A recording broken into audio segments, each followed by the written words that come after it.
Just as Another Side, Another Story teased 358 Days Over 2, at least in part, the secret ending of Kingdom Hearts 2 was meant to tease another game, Birth by Sleep, even though my friends and I would not stop believing it to be Kingdom Hearts 3. It would be a prequel story on the PSP, and it would be the debut of Square Enix Product Development Division 5, better known as the Osaka branch. While they initially expressed interest in developing a Kingdom Hearts spin-off, and thus were tasked with the development of Birth by Sleep, they have since become the lead dev team. To say this game is divisive would be an understatement. I have seen practically every take imaginable. Floaty combos, bad voice acting, tragically beautiful story, fun handheld, great music, two-dimensional characters. At this point, it feels like Birth by Sleep is a love it or hate it kind of game. It either works for you in its entirety or it doesn't.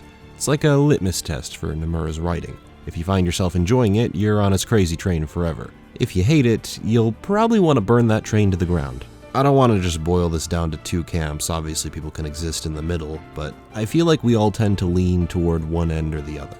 My thoughts aren't exactly clear-cut or concise, though I do tend to err on one side of that spectrum. This is a Kingdom Hearts Birth by Sleep retrospective.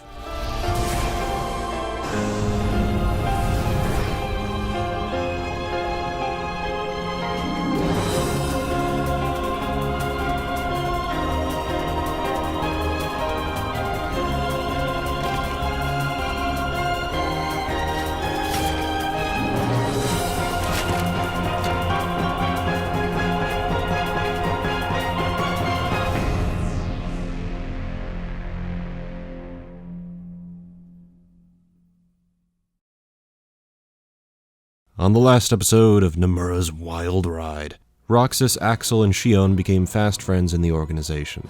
Xion was a puppet created by the organization in the hopes of transferring the Keyblade to something they could wield better control over, but she unexpectedly developed emotions. They were split apart by various goings-on that eventually led Xion to be wiped from existence, Roxas to be captured by Riku, and Axel to be without the friends he cares about most.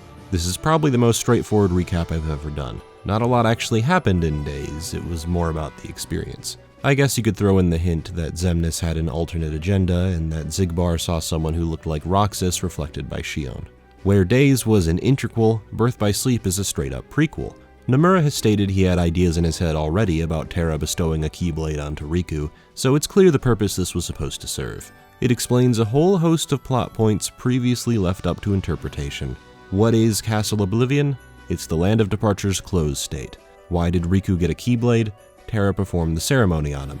Why does Roxas's nobody look nothing like Sora? Ventus was inside Sora when it happened, so he took on the likeness of Ventus. There are a lot of things this game answers, and for some maybe it's unnecessary. Did we really need to know who Xigbar was before he was a nobody? No, we didn't, but I just see that stuff as cool Easter eggs. None of them drive the plot, which I think is the important point. Let's draw a comparison to the Star Wars prequels. Many people hate these movies. Jar Jar is a key to all this. If we get Jar Jar working, because he's a funnier character than we've ever had in any of the movies before. I have a fondness for them, but that's neither here nor there. The writing is incredibly cheesy, borderline creepy. The movies serve as nothing more than fan service to explain how Anakin became Darth Vader, or how the Jedi Council fell, or how the Emperor rose to power. If you think about it, the climax of the third movie is completely centered around getting Anakin where he needs to arrive by any means necessary, forgoing the necessary steps required to make that evolution believable. Birth by Sleep similarly explains where certain characters got their Keyblades and goes into detail about the Keyblade mythos in general, but at its heart, it's still a story about a trio of friends who are broken up by unfortunate circumstances. Their struggle to find themselves and their purpose is compelling in its own right, even if it explains stuff about the previous games. Each character goes through their own arc, and they don't experience the same happy ending like we've come to expect. Ventus learns about the power of friendship in a similar way to Sora. He experiences his own hero's journey, he visits Disney worlds and makes new friends, he eventually realizes what he wants his future to be. He's the same innocent, kind-hearted boy that Sora is, but his end goal is tragic rather than triumphant. His resolution is to realize the power of sacrifice, that sometimes bonds are so strong you have to be willing to give yourself up to save them. Ventus could have run away, he could have avoided the inevitable clash with Vanitas, but that would also mean abandoning his friends. If he didn't fight back against Vanitas, if he didn't attempt to destroy himself, it's very possible Terra and Aqua would have perished. Sora learned this as well when he became a Heartless to save Kairi, except he was ultimately rewarded for it, whereas Ventus's heart was damaged and his body left in a near-eternal stasis. Terra goes through a similar arc to Riku, initially jealous of Aqua's strength, and wonders why he isn't strong enough even after all his training. It isn't necessarily a hatred of Aqua, it's more of an inferiority complex. He develops an obsession with power and a need for acceptance, a thought Xehanort happily validates. When he learns that he was being manipulated, when he realized he contributed to the death of his master, he learns that power isn't everything. Except this gets him possessed by Xehanort, standing in opposition to Riku, who initially fell to darkness, but managed to come to his senses and walk the road to dawn. These two characters, similar as they might be, both reach tragic conclusions rather than happy ones, and Aqua follows suit. Aqua initially doesn't believe in Ventus or Terra. She chooses to believe what Maleficent says about Terra, despite the fact that what he actually ends up doing isn't all that evil to begin with. Maleficent forces him to steal Aurora's heart by manipulating the darkness within him, further driving him down that dark path he desperately wants to avoid. Aside from that, though, he otherwise does a lot of good. He helps Cinderella make it to the ballroom and pass the unversed. He tricks the queen in the dwarf woodlands into giving him information about Xehanort. He frees Zack from the control of Hades. He's tricked by Dr. Jumba, someone he has literally no reason to distrust, and then learns from his mistake and helps Stitch escape. The exact same thing happens with Captain Hook and Peter Pan.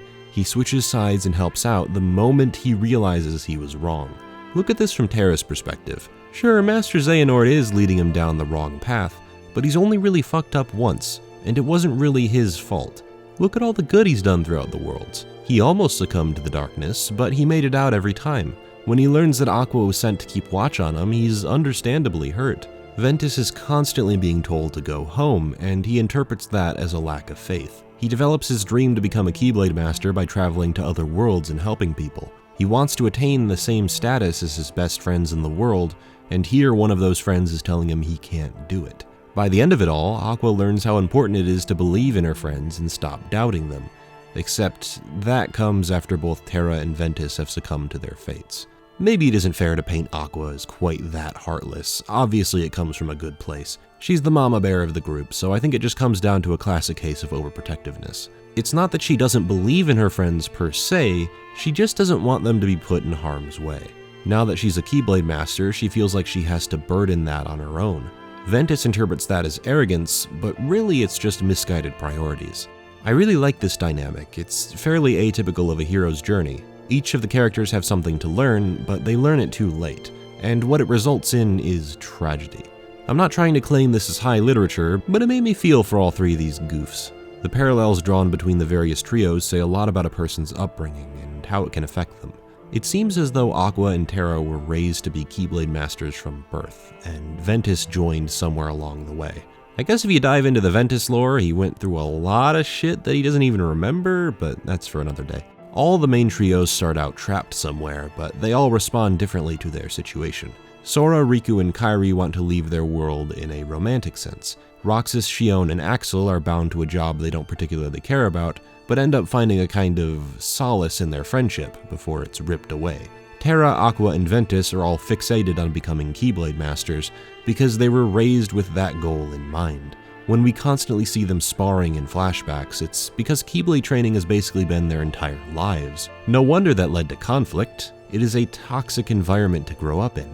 The reason Sora and his friends survived their ordeal is because they had normal lives. They were allowed to just be kids and play on the beach. All they wanted was something more exciting. The Birth by Sleep trio struggle once they leave the land of departure because they've never really known anything else. No wonder their friendship feels so fragile, no wonder they're so easily manipulated by outside forces, and no wonder their friendship grows stronger through their hardships. I know a common complaint is that we don't get to see them interacting much, but I think that was kind of the point. Part of this game is them learning what friendship really means. Now, the most consistent complaint I've heard is that Xehanort is obviously evil, and it makes our characters look dumb for trusting him. But it only seems that way to the audience because we are privy to information that our characters aren't. It's called dramatic irony. Look it up. For all they know, Xehanort is a fellow Keyblade Master just like Eric is. How the hell are they supposed to know what he's planning? Do you look at every old man and assume they're evil? Yen Sid has an intimidating demeanor about him, but you mean to say he's trustworthy because he dresses up like a wizard? I mean, don't judge a book by its cover, you don't just go around assuming things about people, right? Ericus was attacked by Xehanort, but they're good friends, brothers even.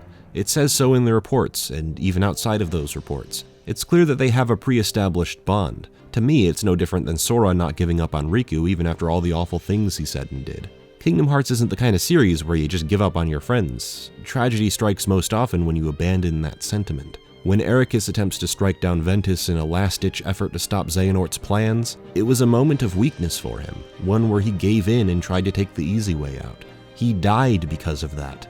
I wonder what the game's trying to say there, Plus, since Vanitas is going around actively antagonizing everyone and openly admits to all the evil shit he's doing, who's to say they're wrong for pinning the blame solely on Vanitas? They have a reason to distrust him when they see him doing evil things. Just like when they finally see Xehanort do something evil, they immediately stop trusting him. Xehanort displays a disturbing lack of faith in anyone or anything, to the point where he positions himself as the perfect antagonist for a series that places so much importance on bonds. He essentially believes the current world to have far too much light, so much so that the world has forgotten that once so important balance. He thinks that sparking another Keyblade War could potentially allow for the balance of light and dark to be maintained, though he can't ultimately say for sure until the deed is done. His obsession with this goal, to form Kingdom Hearts, starts after he eradicates his bonds and begins using people as tools. He believes that he alone can save humanity from the scourge of the light, and ironically, that mindset leads him to being the single greatest threat to humanity. We'll get more into this in Dream Drop Distance, but for now, he's a great villain and serves as a central pillar manipulating our protagonists to their demise. As I've grown older, I understand these characters better. I understand that our heroes were misguided, and many of their mistakes were simply a reflection of their flaws. When Aqua finds herself in the realm of darkness, talking to who we now know as Ansem, when she's feeling defeated, like everything she did was for nothing, he mentions Sora, and that makes her cry. She realizes that even when all hope seems lost, light will always shine somewhere. Someone out there can right their wrongs. That scene isn't powerful for no reason. It's predicated on the tragedy being so sad to begin with.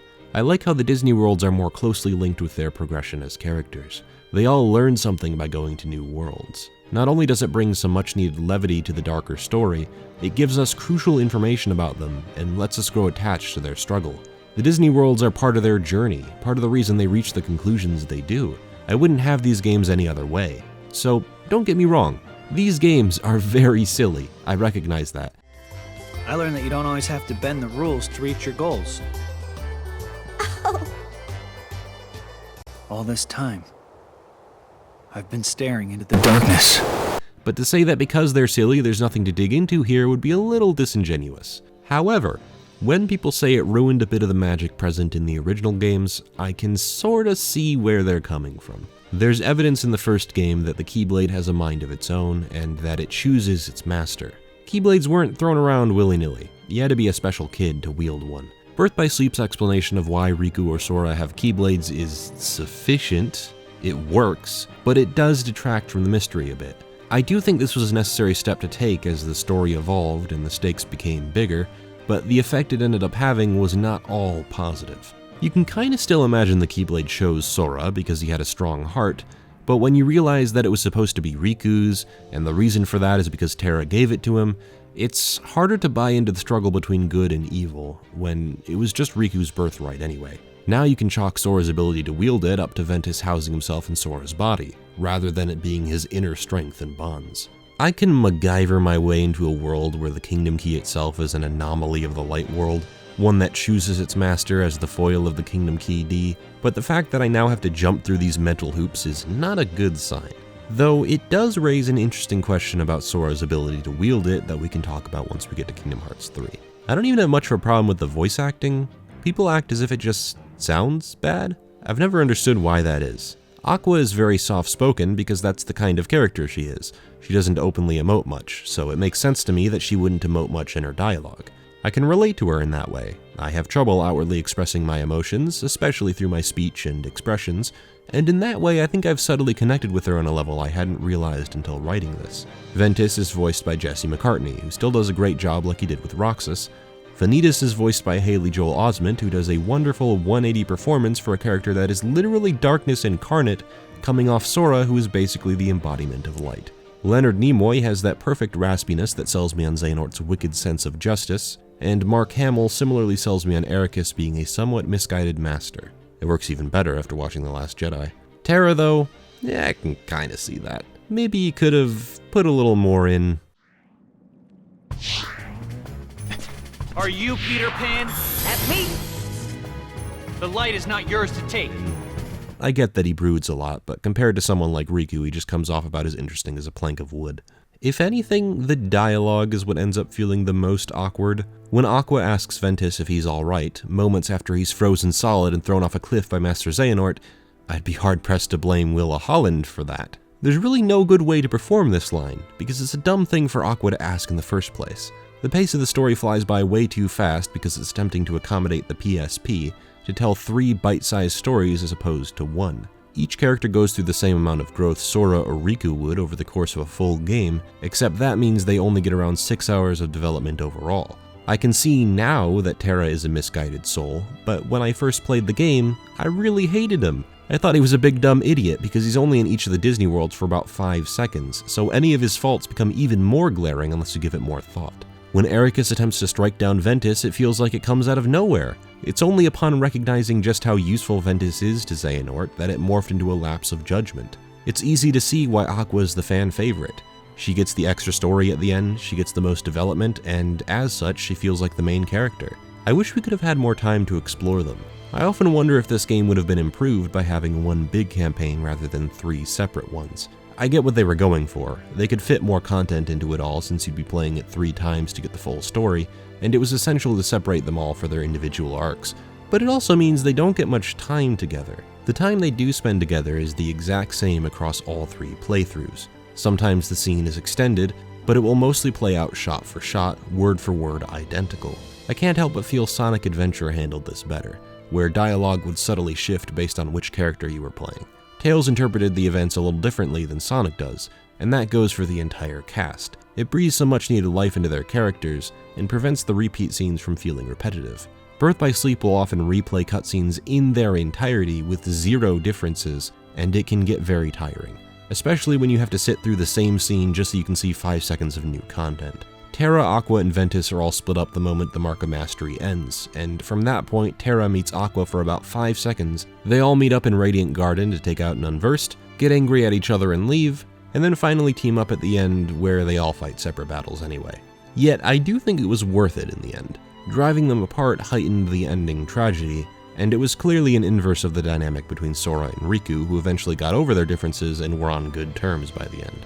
These characters just weren't meant to receive that happy ending, and I think that's fine. I could never claim this is a perfect story, but it was enough to sell me on their characters, and even that is probably more than most are willing to say about it.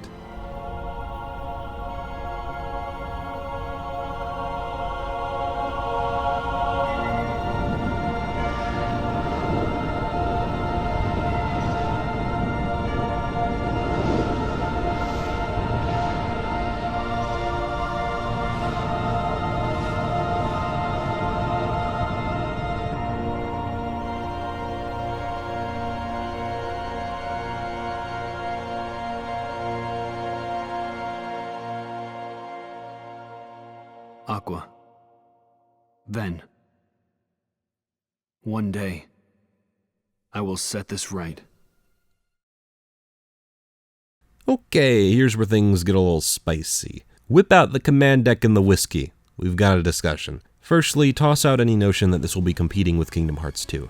I won't be as harsh as other critics in this regard, but it is nowhere near as balanced as the number titles, and even as someone who enjoys it for what it is, that is hard to argue against. Enemies don't often stun, their tells are sometimes unclear, and often your combos will be so bad that you'll stick to a core set of commands. Birth by Sleep introduces the command deck, a way to translate Kingdom Hearts gameplay onto the PSP. It's a little like the deck system from Chain of Memories without the hideous RNG. You may have to do a bit of grinding to level them up, but you have full control over which commands you'll have at any point, down to buying them from the shop or fusing max-leveled commands. This immediately fixes one of the major issues I had with Chain of Memories system, and makes it so much more fun to play around with. Even I have to admit that it feels a lot more streamlined to pick from a list of commands than it is from a traditional menu. No doubt this helped a lot of players to get into the series who initially found the in-game menu a little too unwieldy. On the flip side, it does rob the player of a lot of choice present in the previous games. You do have to strategically pick and choose which commands you want to use, but it also gives you much less freedom in the actual fights. If you realize too late that the commands you've stocked are useless, you can't change them out until you die and exit out of the fight. That was true of the other games as well, but those abilities were multi-purpose, and you usually didn't need to experiment the same way. Similarly, while the command melding system opens up a multitude of possibilities, it is very hard to know which fusions will get you the best abilities unless you look up a melding chart. For instance, you can get second chance by fusing 2 Blizzara commands with a pulsing crystal. There doesn't seem to be any reason for this. The text descriptions give you some indication of the ability you'll get out of it, but that doesn't always mean what you think it would. Knowing how to get these commands on your first playthrough is almost an impossibility, but the game is designed as if you'll eventually have these commands, especially for the secret bosses. Having to constantly Google whether the commands I'm about to meld will even yield anything useful at all is annoying. I like the system itself and how many options there are, but not how cryptic it is. This wouldn't be nearly as bad if all you had to worry about were melding commands themselves. Then it'd just be trial and error, and you can buy commands from the shop, so it isn't discouraged all that much. Really, the problem is that command melding is the only way to gain permanent abilities for your character. The way it works is as such. You meld 2 commands and add a synthesis drop crystal so that the resulting command will have an ability attached to it. While this ability is in your command deck, it will be activated on your character, and when you max out the command level, you'll get to keep that ability permanently. What this means is that you'll no longer need levels for abilities, meaning that the leveling system itself is now only used for stat clashes. Instead of carefully controlling when and where you get certain crucial abilities, you'll have to synthesize them. The catch being that many of the useful drops are infrequent. So not only does command melding require a lot of grinding in the experience sense, it can also require a lot of grinding in the synthesis sense. Again, I think this is an interesting system, but there are so many caveats to the statement that I almost wonder if it was worth it. Even if it can sometimes be a hassle, I do like leveling up commands. Melding them together and creating newer, more powerful attacks can feel really good. I love testing out some fusions to see what I got. It only becomes a problem when your results all fail. Watching the numbers go up has its own pleasure, collecting abilities at my leisure has its own appeal. I don't think the system is flawed outright. It can be fun to tinker with, and many of the commands are unique to this game. But I can't help but feel the system in the core games made more sense. Gaining permanent abilities by level was more customizable by the dive to the heart options, and it existed alongside a static set of abilities and spells that you received upon defeating bosses. It struck a beautiful balance between what you could and couldn't control. Birth by Sleep system has complete freedom at the cost of a steady balance. It also sucks that commands end up replacing combo modifiers. What felt so satisfying in a game like Kingdom Hearts 1 or 2 now feels watered down. Terra, Ventus, and Aqua all have a unique base combo, but that is all they will ever truly get. Even Combo Plus abilities don't alter your attacks, it just allows you to throw out the same attack 3 more times. The 3 of them are different for sure, and that in itself is pretty novel, but it also means nothing you do is going to feel as seamless or fluid as previous games. You could stack your command deck with useful magic or physical attacks, but they're all static power moves you throw out, not combo extenders or modifiers. Commands can still be used to end combos, usually the magic ones, but they can't weave in and out like they used to. I mean, they kinda can, but there's a lot of lag in between base combo attacks and commands, so it feels unnatural to weave in and out. Instead, each of the characters can utilize command styles, unique forms that grant them flashy new base combos. This is also a novel idea, and I like it a lot on paper. It allows for a momentary combat variety that you can manipulate based on which commands you're using. If you use a lot of physical commands on Terra, you'll enter his signature Groundbreaker style, whereas if you use a lot of fire-based spells, you'll enter the Firestorm style. Each of the 3 play somewhat differently already, and the fact that they all have signature command styles set them even further apart. Terra, who focuses on slower, more powerful physical attacks, gets a command style centered around slower, more powerful physical attacks. Aqua, the bona fide mage, gets a command style centered around magic use. Ventus, a speedy mixture of the two, gets a command style that enhances his speed. Not only do they complement their playstyles well, but they also incentivize that you play each character to their strengths so that you'll be rewarded with their more powerful command styles. It's a beautiful system that allows for a ton of variety, and further adds to the strategy of selecting your command deck loadout.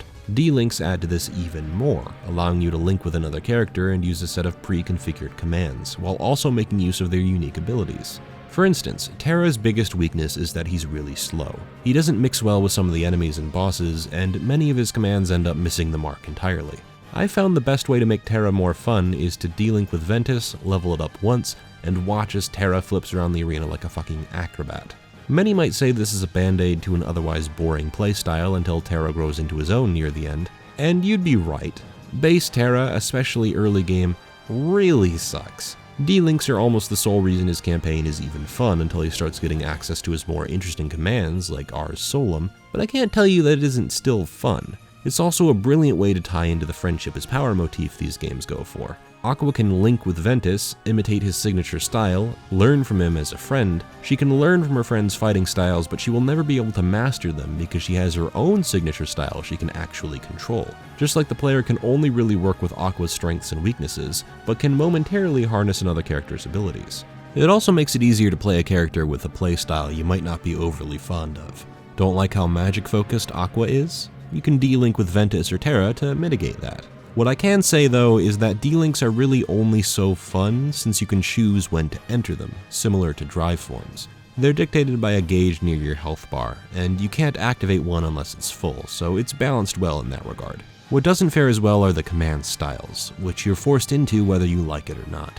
As fun as command styles can be, it isn't so fun to be forced into a new set of combos every 5 seconds. Filling up the style gauge isn't hard at all, to the point where you'll often accidentally find yourself in a completely random command style by mistake. Additionally, the animation that plays while you're entering a command style can leave you vulnerable to attack, and it becomes a notable issue during a few late-game bosses with very long trap combos. The only way you can get out of a command style is to stop attacking and wait for the bar to drain, or to build up the finisher and use it. Again, this isn't ideal if the finisher is going to leave you open to attack. Though I do like how each signature command style levels up as each character grows stronger. It evolves them in both a narrative and a gameplay sense. Finally, there's the shot lock, a mechanic that, to this day, still kinda baffles me. I use it primarily as a tool to gain momentary invincibility, but it feels like a side effect rather than its intended use case. In essence, you hold a button, lock on, and let her rip. It uses a separate gauge, so it does have a cost, but it's hard to discern the point of it besides free extra damage. It looks cool, it feels good, but it requires little to no work from the player, and that's how the player's repertoire often comes across. You can make yourself incredibly overpowered through the command melding system alone. Forget level grinding, you meld mind squares with the right magic haste abilities and you'll be spamming the death command with virtually no cooldown until there's no tomorrow. It has the chain of memories problem where the optimal strategies aren't even all that hard to figure out. Magnet, Thunder, Mind Square, done. You can use other commands and basic combos fine enough for most fights, which is what separates it from chain of memories, but it's hard to deny that you can break this game into itty-bitty pieces with little effort. Though there is an odd sense of immediate pleasure you get from spamming commands. Watching a bunch of orbs fly around the screen, hearing the satisfying dissipation sound effect of the unversed, watching your commands level up. There is a unique pleasure to it not dissimilar to what you'd find in another shallow game like Dynasty Warriors. I'm not saying it's necessarily a good thing that it is this way, but I'd be lying if I said I wasn't satisfied. Mashing combos and commands feels good because it looks flashy. It's about hitting a button and watching the fireworks. The number titles still had this, but they had other things backing their combat. You'll never get the same level of immense satisfaction that you would from Kingdom Hearts 1 or 2. Enemies don't put up much of a fight, and the bosses are usually a joke until the end of the game. Huge unversed boss fights usually result in me kiting their attacks until I come in for a swift kill. Rarely do I have to put any thought into these fights, they almost win themselves every time. And don't even get me started on the regular enemies. I can count on one hand the number of times I had to think about what I was fighting, and usually the only thing that changes is that I have to walk behind them. Humanoid bosses are where it feels the closest to the numbered titles. You can block their attacks, throwing the projectiles back at them. You can dodge their attacks with your surprisingly effective dodge rolls. You can get the most out of your shot lock to avoid their more devastating combos and attacks. You can get the most out of your command styles, and you can usually stagger them, a liberty most fights aren't even willing to grant you. Some of them even play around with their revenge value to throw you off guard. For example, Vanitas has a tendency to break out of your combos at complete random, and is unpredictable in a very irritating way, which fits his jerk persona. The important part, though, is that you're given an ample window and telegraph to dodge out of the way in time. It feels like you're committed to a back and forth with him, and his unpredictability makes his fight a real treat. I really do enjoy the revenge value system in Kingdom Hearts 2, but its one weakness is probably how predictable it is. Almost every boss shares the same value, so it becomes very easy to tell when they're about to counterattack. They could also often be exploited to loop or break fights. Birth by Sleep doesn't share that problem because its boss fights are less predictable, but that can also lead to them sometimes feeling unfair. I love the Lingering Will fight, but it is probably the fight that most exemplifies the problem with this approach. Terranort is one of the only bosses in Kingdom Hearts that will read your inputs and respond near instantly. He tends to lack exploitable openings, he has a long combo that you can't break out of, and it makes the fight feel kinda unfair. That said, because he's such an aggressive boss, it forces the player to stay on the defensive and be careful about how they approach, which I think is an interesting way to design a boss. Birth by Sleep is unrefined in that regard, but that risk of playing with the meticulous balance of Kingdom Hearts 2 ended up creating some truly memorable, if flawed, fights. This ending portion of the game is a highlight of the entire series, when all the stories converge and the forces of light and dark clash. Ventus is pit against the dark part of himself. It's a fight he doesn't want to have, but if it's to protect his friends, he'll destroy himself in the process. It's underscored by Vanitas' brilliant boss theme, a hectic one at first, and a slower one for the second bout. That moment in the fight where the floor breaks and you get a unique set of commands to finish Vanitas off, I just can't get enough of it. Terra is pit against both Vanitas and Xehanort, one of the few in the series where you have to contend with two Keyblade wielders at the same time. I mean, this was more true until the third game, but we'll get to that. You then have a one-on-one with old man Xehanort, who can surf on Keyblades and even pin you to the ground in an attempt to literally choke the life out of you, ending with one of the greatest moments in the series where you get to play as the boss that gave you so much trouble in KH2, fit with that amazing theme. You don't get his arsenal unfortunately, but it's still an undeniably hype moment. Aqua is pit against both her friends, an outcome she desperately wanted to avoid. Vanitas has merged with Ventus, the Keyblade has formed, and Aqua must put an end to him. Fighting a powered-up Vanitas is near infuriating, but the somber track that backs it and the team-up with Mickey makes it a fight to remember. This is then one-upped with the fight against Terranort, where he dons the Guardian for the first time, and it makes for a fitting end to the main story.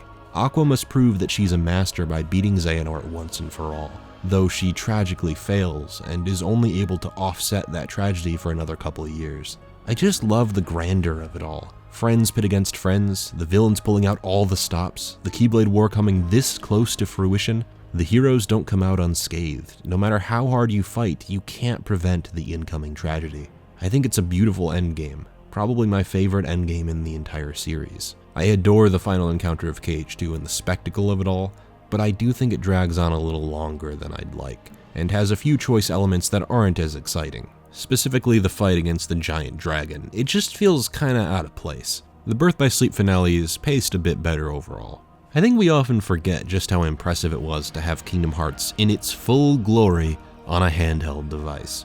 Days couldn't handle it and buckled under its own pressure, but Birth by Sleep made enough concessions to be a decently fun Kingdom Hearts game in bite-sized chunks. However, now that it's on the PS4 collection alongside one of the best combat systems ever made, it's even more of a jarring transition. The collection stripped out a lot of the multiplayer features that made some of its systems a little more reasonable. It may seem a little random that there's a Fortune Street minigame you can use to level up your commands. It makes little to no sense on the PS4 collection, but on the PSP you could play this with your friends. You could hop into the arena and play Olympus-style cups over local wireless. Hell, commands like Group Gear are still in the game despite having no use now that multiplayer has been stripped away. And previously fun super bosses that you could take on with your friends now feel like the black plague of unreadable solo boss design. Disney visits are a lot shorter so you can get in and get out. The earliest worlds can be beaten in 20 minutes or so. The chests they hide are a little more out in the open, the level design a little more barren, a little more confined to streamline exploration. Encounters only happen when they need to, even if it has a tendency to screw with the scaling. Every single time I reach deep space, despite fighting every unversed I come across and on standard difficulty, I end up doing chip damage. I come here as late as I can, it always happens, and it grinds the pace to a halt unless you have the EXP Walker ability already equipped. Sometimes it feels like Osaka Team meant for the player to have all these abilities and balance the game around you having them at certain points, even though you very well might not. Grinding then makes so much more sense here. Grinding helps you level yourself and your commands, while also netting you synthesis drops you can use in high-level melding, which can upgrade your abilities to max level. You can do a lot of this grinding and melding on the go. It almost makes too much sense. I'm not for designing games to only work in a handheld context though. There have been plenty of games to walk that tightrope more eloquently, to the point where designing a game solely for a handheld experience almost feels redundant. You can strike upon a fun solo experience while also making it fulfilling in short bursts, without sacrificing one or the other. This all comes to a head with the secret bosses. They are designed in such a way that the only reasonable method to beat them is if you have all of your abilities maxed out, so that your roll will give you the most iframes, infinite iframes in the case of Aqua and Ventus, so that you can withstand death combos, and so that your command strategizing will be put to the test. Now, do I think the mysterious figure relies too much on invulnerability phases? Yes. Do I think he's a little too feisty for his own good? Yes. Do I think the Doom counter stacking the timer is a little excessive? Yes. However, I do get a masochistic sense of pleasure out of the encounter. I kinda like that he can rob you of your entire deck at random. I like that you have to time your attacks carefully and precisely. I like that you can't just attack him willy-nilly.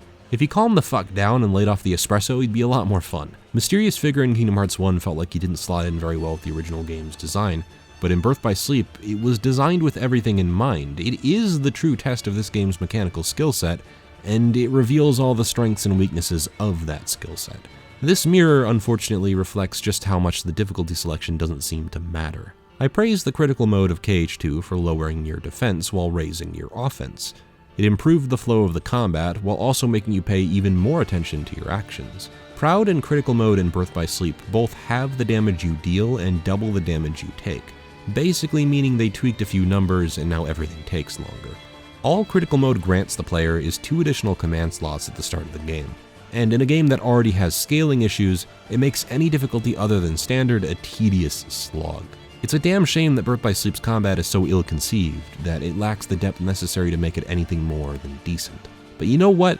For a PSP game, I'd say decent is more than enough. Though the plot may be connected, this is still well and truly a spin-off. Just as Chain of Memories played around with unique systems, Birth by Sleep toyed around with unique systems. They don't always work. Sometimes they strip the player of too much control. Sometimes they destroy the balance. But again, it is very hard to deny the variety these mechanics offer. The immediate thrill of the flashy combos, the epic atmosphere of the humanoid boss fights. Sometimes it comes together, and sometimes that's enough for me. It still sticks the important moments, the climactic final battles, the beyond amazing original songs, the shockingly good visual design using the Crisis Core engine. It's hard for the final battles to not stick in your mind. Terra's unwavering spirit, Ventus's sacrifice, Aqua's persistence, her fall to darkness, the introduction of Heartless. I just love this stuff, and nothing this game does wrong can ever fully hold me back from enjoying it on the whole. Look, it's complicated, alright? It will always be a divisive, complicated game that I will probably always have mixed feelings about, but I guess you can count me among the more positive voices. It's not like I never come back. I think the problem is that most people take these games individually, even though they're really just chapters in a larger narrative. I've always consumed them that way. There's less individual analysis than contextual analysis. Birth by Sleep is a somewhat satisfying chapter to a story I really enjoy, so even if the game itself is anchored down by a bunch of issues, it isn't ultimately going to affect me much as long as the story beats still hit. Really, the only case where a chapter felt unfulfilling to play was Chain of Memories. The rest of the games so far were enhanced by the play experience. Even Days in a twisted sense. As long as they can be viewed within a larger context, I think these games work more often than they don't. I don't think that's a bad way to look at video games either. Even if the story isn't always backed up by the gameplay directly, even if they're rigidly segmented, that doesn't mean you can't still enjoy them both mashed together. Games have other strengths inherently. Games have longer run times. You allow the player to more closely bond with the progression of the characters by progressing through the gameplay. There are a whole host of things that elevate this type of story by virtue of it being a video game. As a chapter to the Darkseeker saga, I think it effectively details the tragic journeys of these three, and strengthens the build-up to the eventual climax. Now that the saga is over, I can praise Birth by Sleep in a new light than I previously would. Since I now know the threads wrapped up by 3 were only as strong because this game set them up so well in the first place. That has to count for something, right?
Sora.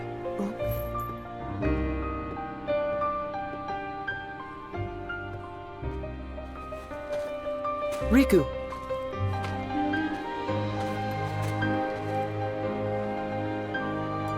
Your mind's made up? Yeah.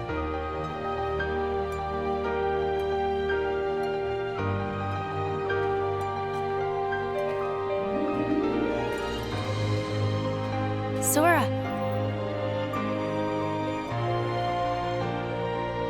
Kairi.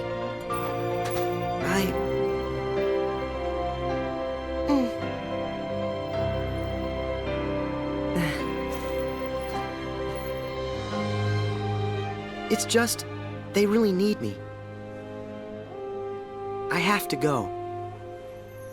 I am who I am. Because of them.